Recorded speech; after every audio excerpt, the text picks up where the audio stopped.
Apakah boleh sholat subuh setelah terbit matahari karena malamnya berhubungan dengan istri tapi malas mandi waktu subuh?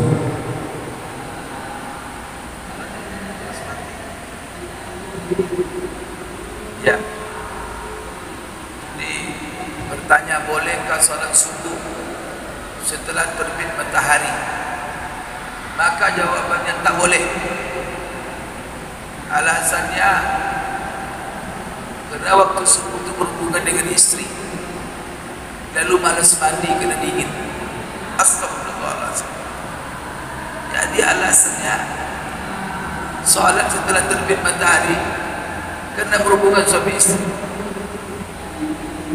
Jadi ingat bahwa ada hubungan dengan tauhid.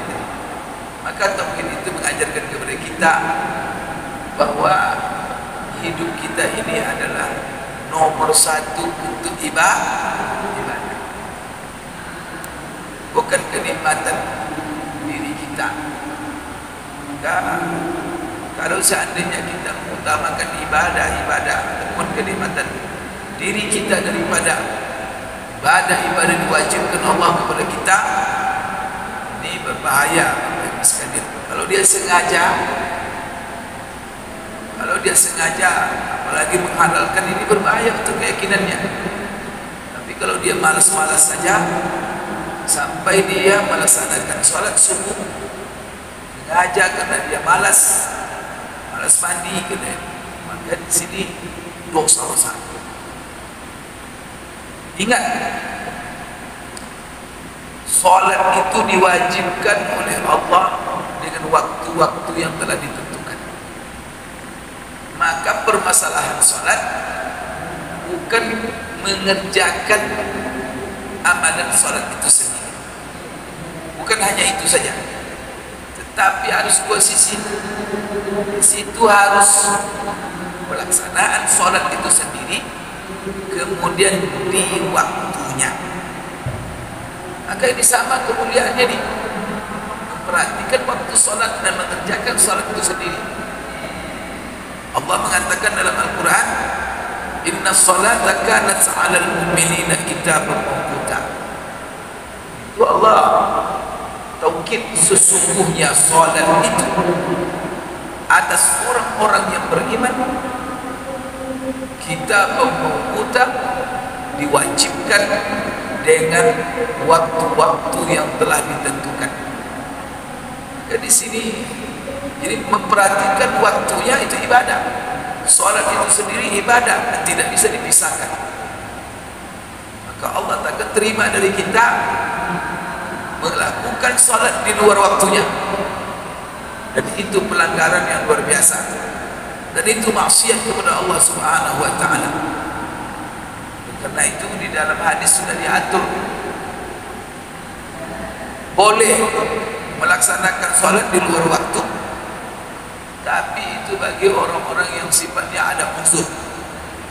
Uzurnya apa? Uzurnya dua, tidak ada uzur lain. Sakit pun tidak menjadi uzur untuk menunda sholat dari waktunya. Nah, ini apa uzur dua itu? Pertama adalah lupa. Jadi kalau kita lupa bagaimana lagi? Kita ingat, tapi jangan pura-pura lupa atau sengaja dilupa.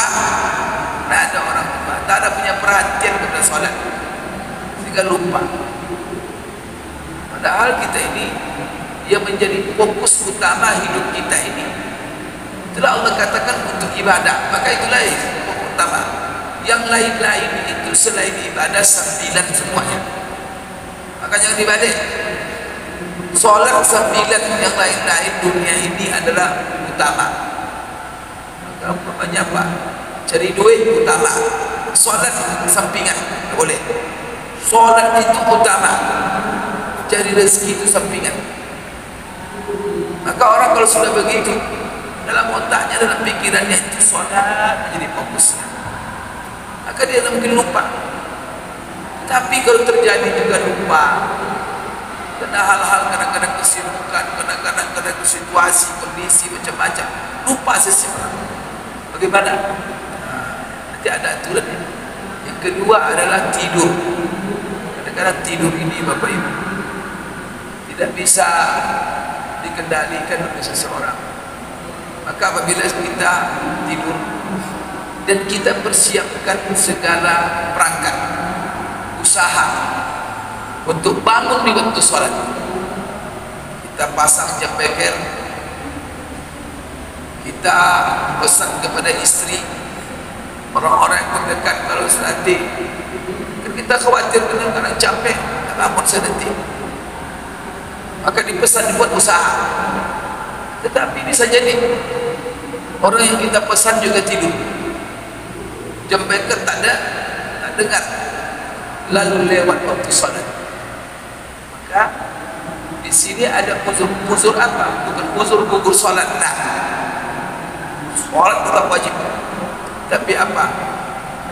Dia dikasih uzur melaksanakan sholat di waktu dia ingat dan di waktu pas dia bangun. Itu uzurnya dua itu aja, lain-lain tak ada. Maka Rasulullah SAW mengatakan, man nama an salatin aw nasiyaha, man nama an salatin aw nasiyaha thumma dzakaraha aw nasiyaha falyusalliha idza dzakaraha. Barang siapa yang tertidur dari salat, maksudnya sampai kelewat waktu salat, atau dia lupa sampai kelewat waktu, apa kata Rasulullah? Falyusalliha idza dzakaraha. Maka hendaklah dia laksanakan salat itu ketika dia bangun dari tidurnya dan ketika dia ingat dari lupa, langsung dia salat. Sini ulama berbeda pendapat. Kan dia sudah salat di luar waktu, apakah statusnya qada atau ada? Nah, di sini agak berbeda ulama. Kata sebagian statusnya tetap ada, karena dia menunda salat tadi di luar waktu bukan kehendaknya, tapi di luar kehendaknya dia, di luar iradahnya. Itu kehendak Allah. Oleh karena itu, dan Rasulullah sendiri pas, maka waktu dia sholat memang waktunya itu. Kalau dia sudah begitu kondisinya, waktu sholat dia memang pas banget. Waktu sholat untuk dia pasti ingat, maka itu waktu sholatnya, maka tidak disebut qada, maka tetap dia ada karena kondisi situasinya seperti itu. Nah, sebagian mengatakan tidak, dia itu tetap qada karena sudah di luar, dikerjakan di luar waktu. Cuman saja dia mengerjakannya sudah di luar waktu, rufi'a an ummati al-khata' wan nisyan, maka diangkatkan dari umat. Jadi dia wajib sholat walaupun di luar waktu dan dia tidak berdosa. Nah, tapi kalau sengaja, tapi saya ulang lagi, di dua alasan itulah yang boleh kita menunda sholat daripada waktunya, dan itu tidak sifatnya menunda, tapi apa? Kita tak punya kuasa, itu jadi masalah. Kita tak punya iradah, karena itu Allah yang berkehendak. Itu kalau sudah tidur itu untuk bangun, kalau tidak bangun lagi mau apa? Langsung masuk kubur, hendak di luar kehendak kita. Tapi Bapak Ibu sekalian, ada lagi masalah unsur seperti musafir, sakit. Jadi ini ada sholat yang bisa digabung waktunya. Ada sholat dan tidak bisa digabung. Tidak bisa digabung seperti asar dengan maghrib, subuh dengan isya, subuh dengan zuhur. maka dia harus dikerjakan pada waktu. Tapi kalau orang umpamanya ada uzur-uzur dengan sengaja bisa, tapi dengan syarat ada uzur, ada sebab. Umpamanya apa, dia kerjakan solat maghrib di waktu isya, atau dikerjakan waktu solat isya di waktu maghrib, didahulukan, maka ini dibolehkan selama dia punya sebab yang diizinkan oleh syariat. Sebabnya apa? Jadi antaranya musafir. Kalau dia musafir, maka ini dibolehkan dia menjamak namanya. Bukan meninggalkan sholat, tidak. Menjamak, menghimpun, menggabungkan. Maka jamak itu bisa takdim namanya, didahulukan waktu sholat isya dilaksanakan di waktu maghrib, gabung dia dua, atau jamak takhir maghrib dilaksanakan di waktu sholat isya. Maka kalau di sini, kalau dia musafir, berhubungan dia suami istri di waktu maghrib, bolehkah dia tunda sholatnya ke isya? Boleh, tapi alasannya bukan berhubungan, tapi alasannya karena dia musafir. Tapi kalau setelah subuh berhubungan, aku ni solat dia setelah apa? Alasannya berhubung, malas mandi. Bagaimana kalau seandainya mandi dia? Begini, ketika dia mandi ini bisa saja orang terjadi di musim salju, dingin sekali, dan kondisi kesehatannya berbahaya. Kalau dipaksanya mandi sebelum terbit matahari, itu akan mengancam kesehatannya, dan dia lagi jodoh. Maka bagaimana? Tak boleh dia menundanya, tetap dia sholat pada waktunya, maka dia ganti mandi dengan tayamum. Namun tak boleh dia menunda. Umpamanya apa?